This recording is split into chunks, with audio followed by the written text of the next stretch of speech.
तस्स भगवतो अरहतो सम्मा सम्बुद्धस्स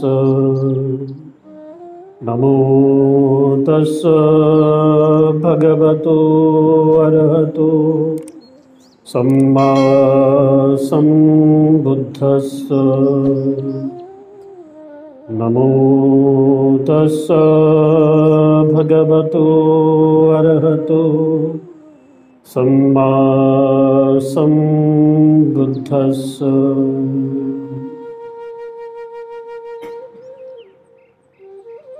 ज्या महान सुगताने आपल्या सर्वस्व सुखाचा त्याग करून जगामध्ये वावरणाऱ्या प्रत्येक माणसाच्या मनातील दुःख नष्ट करण्यासाठी आपलं सर्व त्यागलं, त्यागून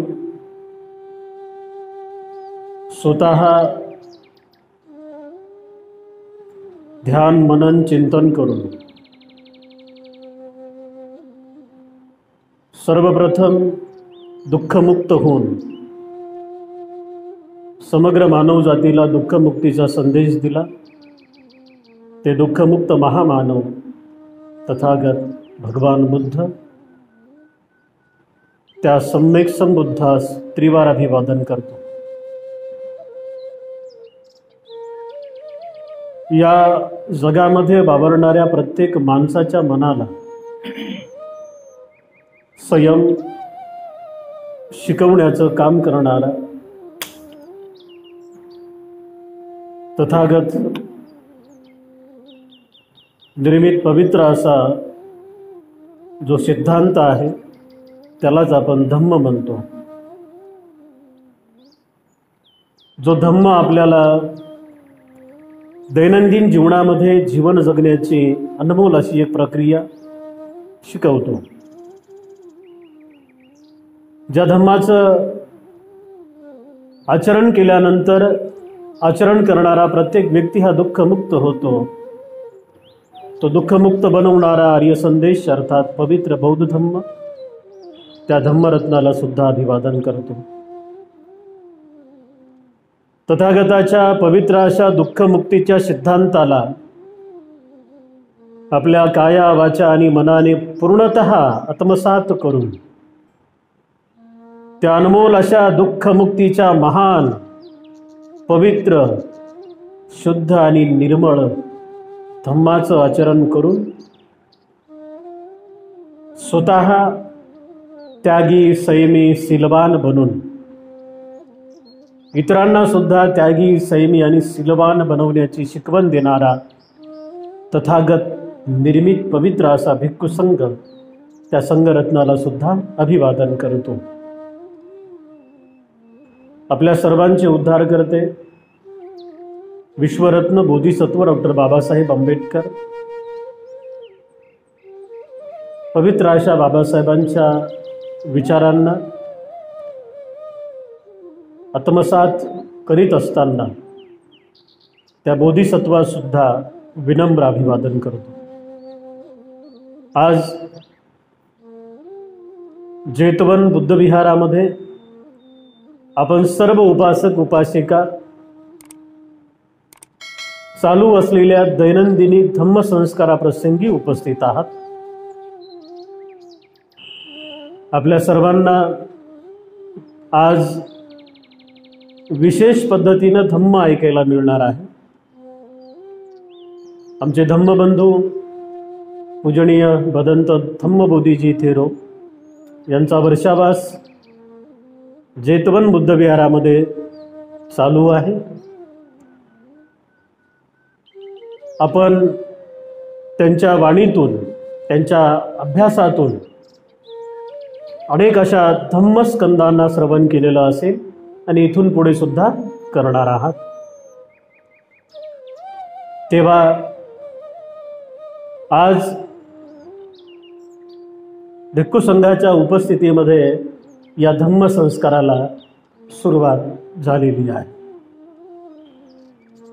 उपस्थित श्रद्धाशील संपन्न बौद्ध उपासक आणि उपासिकांनो, तथागतांनी ज्या आधारावरती आपल्या धम्माचा उपदेश केला, तथागतांनी सर्वप्रथम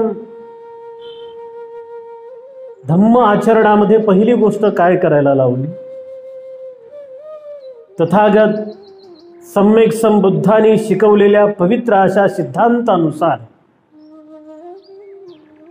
धम्माचा केंद्रबिंदू कशाला मानला जातो, ही गोष्ट किंवा हा महत्त्वाचा मुद्दा आपण आज समजून घेण्याचा प्रयत्न करणार आहोत. उपस्थितांनो,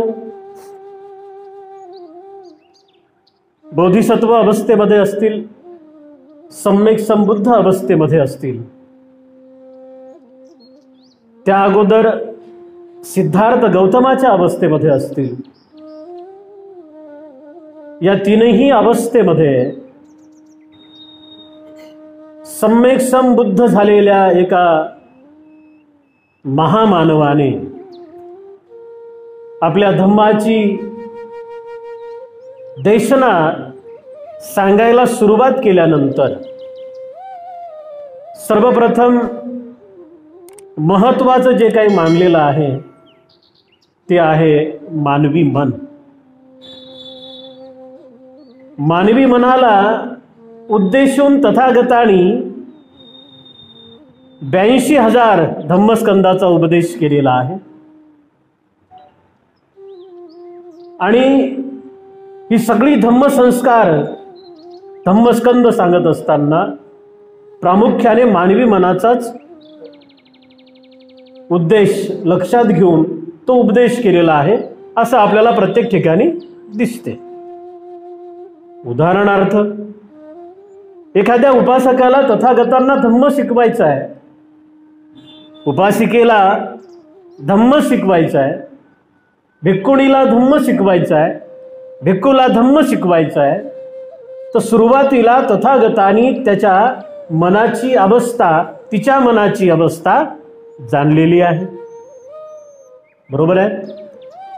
जेव्हा आपण आपल्या घरामध्ये धम्म ऐकतो, थोडीफार चांगली अवस्था आमच्या मनाची असते.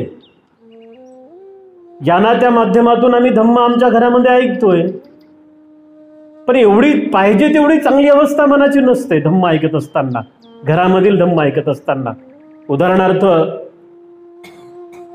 घरातलं वातावरण आणि बुद्ध विहारातलं वातावरण याच्यामध्ये तफावत आहे, अंतर आहे. बुद्ध विहारात ऐकल्या जाणारा धम्म, बुद्ध विहारात श्रवण केल्या जाणारा धम्म आणि त्या धम्म आचरणाची फायदे खूप मोठी आहेत. म्हणून डॉक्टर बाबासाहेब आंबेडकर सुद्धा म्हणतात की प्रत्येक रविवारी बौद्ध उपासक आणि उपासिकांनी जवळच्या बुद्ध विहारात गेलंच पाहिजे. 3 महिन्याच्या वर्षावास कालावधीमध्ये उपासक आणि उपासिकांनी बुद्ध विहारात गेलंच पाहिजे. ह्या ज्या काही संस्कृती बौद्ध धम्मामध्ये आल्या, तर त्याला सुद्धा तेवढीच दर्जेदार कारणं आपल्याला बौद्ध साहित्यामध्ये पाहावयास मिळतात. आणि म्हणून उपासक आणि उपासिकांनो, आपण या 3 महिन्याच्या कालावधीमध्ये जे काही करणार आहोत ते यासाठीच आहे, किंवा आपण आपल्या घरामध्ये जे काही संस्कार घेतो धम्मसंस्कार, तेही सगळी धम्मसंस्कार त्यासाठीच आहेत. सातत्याने धम्म श्रवण करणारा व्यक्ती हा इतर सर्व लोकांमध्ये अग्रेसर असतो. जास्त धम्म श्रवण करणारा व्यक्ती त्याची प्रगती उत्तम होत असते. जास्तीत जास्त धम्म श्रवण करणाऱ्या उपासक आणि उपासिकांची लेकरं खूप चांगली निघतात. एवढे फायदे आहेत फक्त धम्म श्रवणाचे. धम्म आचरणाचे फायदे त्याहीपेक्षा जास्त आहेत. आणि म्हणून जो तथागतांनी केलेला उपदेश आहे तो उपदेश समजून घेत असताना एक गोष्ट प्रामुख्याने आपण केली पाहिजे की प्रत्येक शब्द आणि शब्द ऐकत असताना आपलं मन संयमित असलं पाहिजे. आपलं मन आपल्या ताब्यात असलं पाहिजे. आपल्या मनावरती आपलं कंट्रोल असलं पाहिजे, जेणेकरून खानदेशातील एक सुप्रसिद्ध कवयित्री होऊन गेलेले आहेत. उत्तर महाराष्ट्र विद्यापीठाला त्यांचं नाव सुद्धा आहे. कवयित्री बहिणाबाई चौधरी. त्यांची एक कविता आहे, मन ओढाय ओढाय उभ्या पिकातल ढोर, किती हाकाल हाकाल तरी जाई पिकावर. आपण सूक्ष्म पद्धतीने अभ्यास केला ना तर ही कविता बुद्ध धम्मातील पवित्र असलेल्या धम्मपदातील यमक वग्गातील पहिली गाथा आहे. लक्ष देऊन बारकाईनं जर आपण या साहित्याचा अभ्यास केला ना, कुठल्याही संताचं प्रवचन ऐकत असताना जर आपण त्याला बौद्ध साहित्यामध्ये आणण्याचा प्रयत्न केला ना तर कुठला ना कुठला तरी संदर्भ आपल्याला तिथे जाणवतो. मग मीही थोडासा अभ्यास करण्याचा प्रयत्न केला की ही कविता बौद्ध धम्मामध्ये कुठे आपल्याला सापडेल, पालीच्या साहित्यामध्ये. तर मिळाली. कुठे मिळाली? मनोपुब्बंगमा धम्मा मनोसेठा मनोमया मनसाचे पदुत्थेन भासती वा करोती वा तत्तोणं दुःख मनवेती चक्कं वहतो पदं.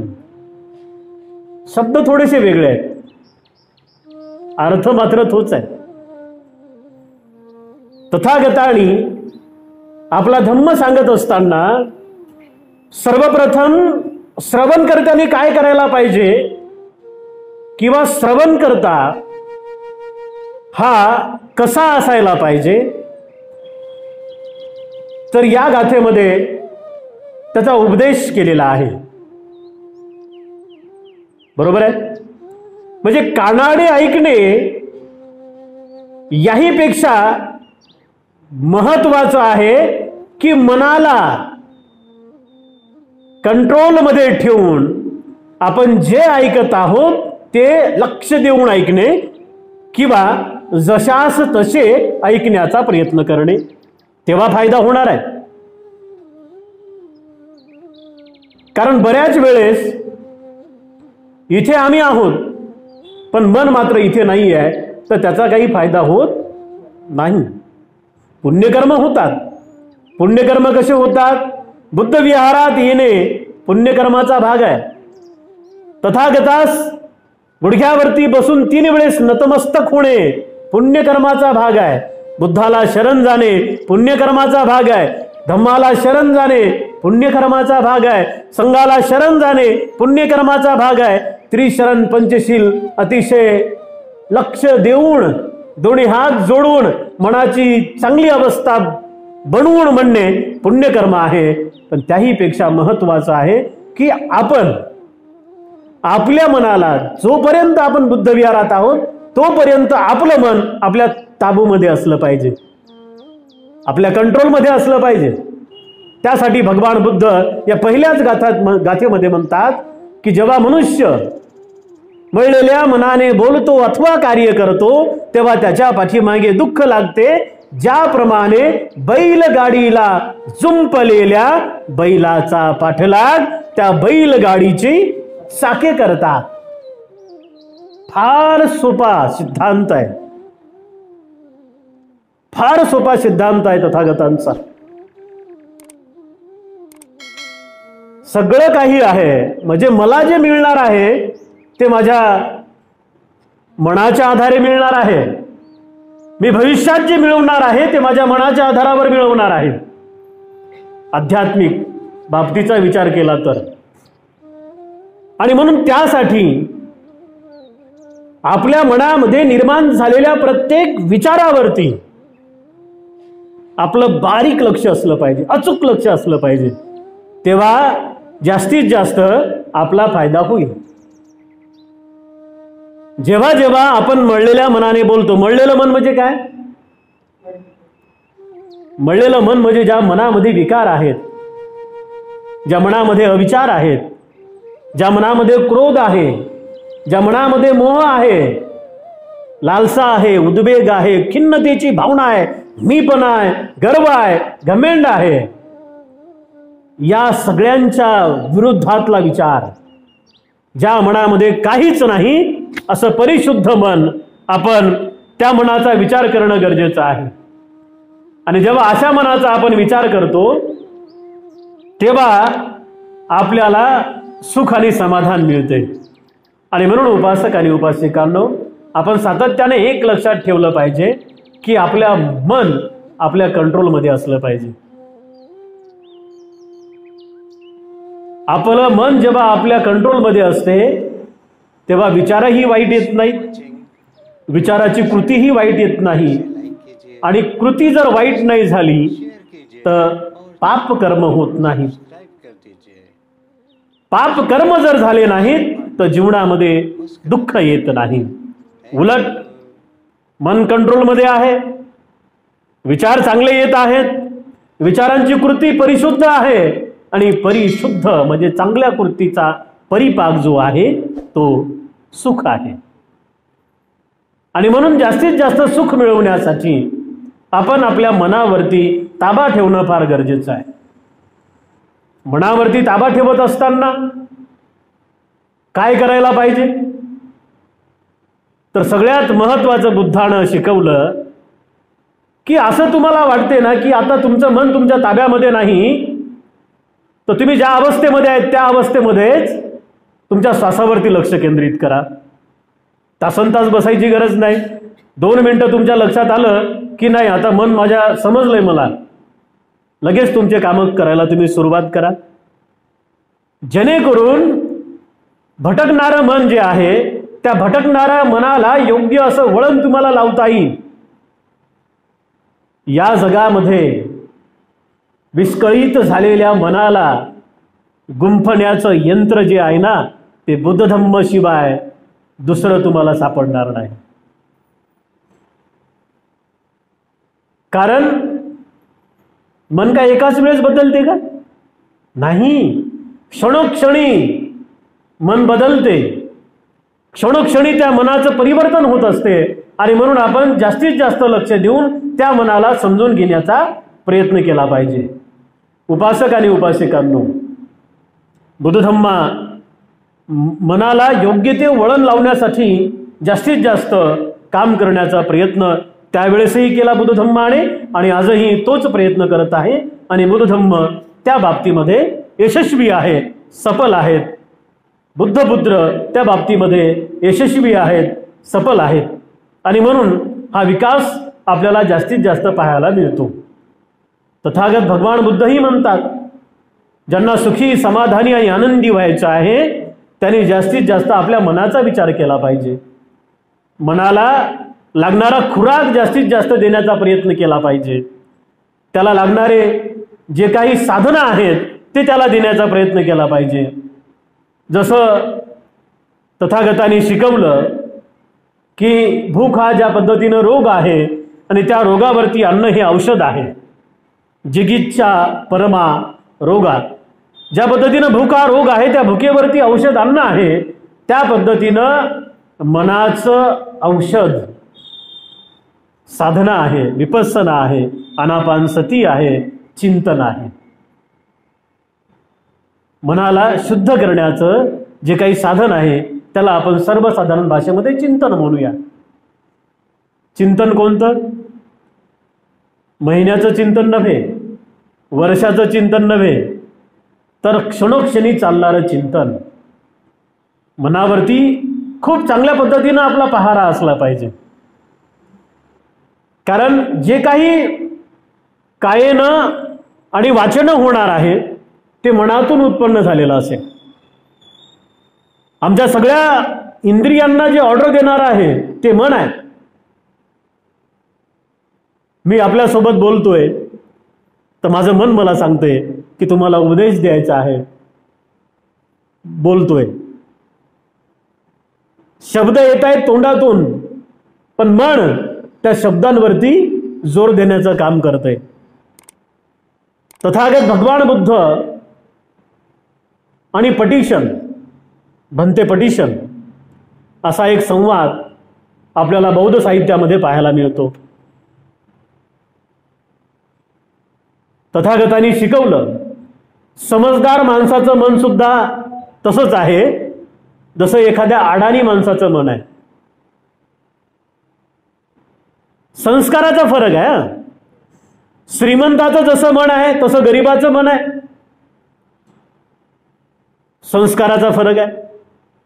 बुद्धपुत्रांचं जसं मन आहे तसं सर्वसाधारण लोकांचं मन आहे. इथे पण संस्काराचा फरक आहे. संस्कारित मनामध्ये वाईट विचार येत नाहीत, असंस्कारित मनामध्ये वाईट विचार येतात. संस्कारित मन हे दुःखामध्ये नेत नाही, असंस्कारित मन हे दुःखामध्ये नेण्याचं काम करते.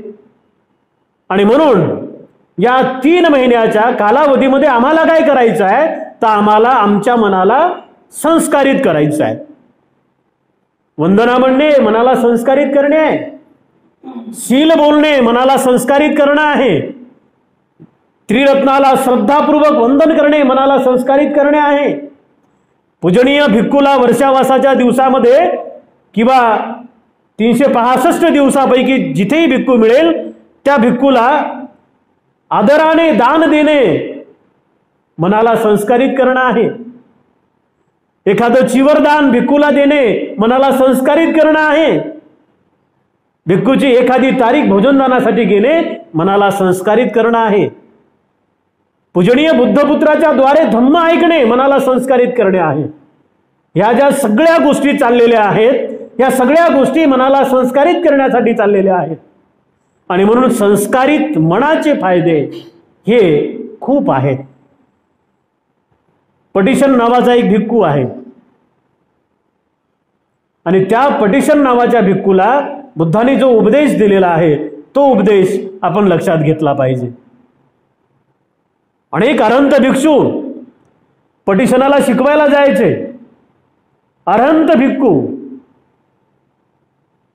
पण पटिशन भन्तेच्या लक्षात येत नव्हतं. सगळे जाऊन तथागतांना तक्रार करायचे की भन्तेजी अरहंत भिक्खू, भगवान अनंत भिक्खू यांना शिकवायला जात आहेत पण यांच्या लक्षात येत नाही. बुद्धाने अशा पटिशनाला सुद्धा धम्म संस्कार देऊन त्यांच्या मनाला सुसंस्कारित केलं होतं आणि पुढे चालून तेही अरहंत झाले होते. कोणतं शस्त्र आहे मनाला संयमित बनवण्यासाठी? इतर कुठलंही शस्त्र काम करत नाही. मनाला संस्कारित बनवण्यासाठी कुठलाही यंत्र काम करत नाही. मनाला संस्कारित करण्यासाठी कुठलंही तंत्र काम करत नाही. मनाला संस्कारित करण्यासाठी बुद्ध उपदेश कामाचा आहे. मनाला संस्कारित करण्यासाठी धम्म कामाचा आहे. आणि धम्म मनाला संस्कारित कशा पद्धतीने करतो हे छोट्याशा या उपदेशातून आपल्या लक्षात येईल. कारण आम्हाला सुखी व्हायचंय. ज्याला ज्याला सुखी व्हायचंय त्याने मनाला संस्कारित केलं पाहिजे. ज्याला ज्याला दुःखीच राहायचं आहे त्याने मनाला संस्कारित नाही केलं तरी चालेल. कारण बुद्ध वारंवार म्हणतात, सुसंस्कारित मनाचा परिणाम माणसाला सुखद आहे आणि असंस्कारित मनाचा परिणाम माणसाला दुःखद आहे. बुद्धाने काय शिकवलं पटिशनला? बुद्ध म्हणतात, चक्षुणा सवरो साधू, साधू घाणेय सवरो, घाणेय सवरो साधू, साधू जिव्हाय सवरो, जिव्हाय सवरो साधू, साधू श्रोतेन सवरो, श्रोतेन सवरो साधू, साधू कायाय सवरो, कायाय सवरो साधू, साधू मनसाच सवरो. अनेक वेळेस गाथा ऐकली, अनेक उपदेशामध्ये गाथा ऐकली, वेगवेगळ्या ठिकाणी गाथेचा अर्थही समजला, पण अप्लाय करत असताना कुठे चुकलो? सुसंस्कारित असलेल्या मनामध्ये जेव्हा या सर्व इंद्रियावरती संयम, ठेवण्याची बारी येते ना, तेव्हा सुसंस्कारित मन या सर्व इंद्रियांना आपल्या वशमध्ये ठेवू शकते. याला तप म्हटलेलं आहे बौद्ध धर्मामध्ये. तपणे, त्यागणे म्हणा, तपणे म्हणा, संयमित राहणे म्हणा, पंच इंद्रियाचे बाह्य विषय त्यागत राहणे, ज्याच्यापासून दुःखाची कारण गोळा होतील अशा विषयांचा त्याग करत राहणे, तपणे. बुद्धाने ही गोष्ट प्रामुख्याने शिकवली भिक्खूंना, भिक्खुनींना, उपासकांना, उपासिकांना, अंशी श्रावकांना, अंश्री अग्रश्रावकांना किंवा सर्व श्रावक संघाला, सर्व भिक्खू संघाला प्रामुख्याने ही गोष्ट शिकवली. तीच गोष्ट पटिशनाला सुद्धा शिकवली की पटिशन, तुझ्या डोळ्यावर तुझा संयम असला पाहिजे, तुझ्या नाकावर तुझा संयम असला पाहिजे, तुझ्या जिभेवर तुझा संयम असला पाहिजे, तुझ्या कानावर तुझा संयम असला पाहिजे, तुझ्या कायेवर तुझा संयम असला पाहिजे, आणि सगळ्यात महत्वाचं तुझ्या मनावर तुझा संयम असला पाहिजे. ज्याचा मनावर संयम, त्याची सर्व इंद्रिय त्याच्या ताब्यात आहेत. ज्याचा मनावरती संयम, त्याचं मन परिशुद्ध आहे आणि त्या मनामध्ये पवित्र असा धम्माचा संस्कार आहे. आणि जेव्हा अशा पद्धतीनं उपासक उपासिका नव्हे तर जगामध्ये कुठल्याही जाती धर्माचा मनुष्य जेव्हा अशा पद्धतीनं वागेल, जगेल, तेव्हा त्याला त्याच्या जीवनामध्ये दुःख येणार नाही, सुखच येईल. आणि म्हणून सुखासाठी मनाला सुसंस्कारित करणे अतिशय महत्वाचं आहे. सुख असेल तर मनुष्याला जीवन जगत असताना जास्तीत जास्त चांगल्या पद्धतीने त्याला जीवन जगता येईल. आणि म्हणून उपासक आणि उपासिकांनो, पहिलं काम आहे की आम्ही आमच्या मनाला सुसंस्कारित केलं पाहिजे.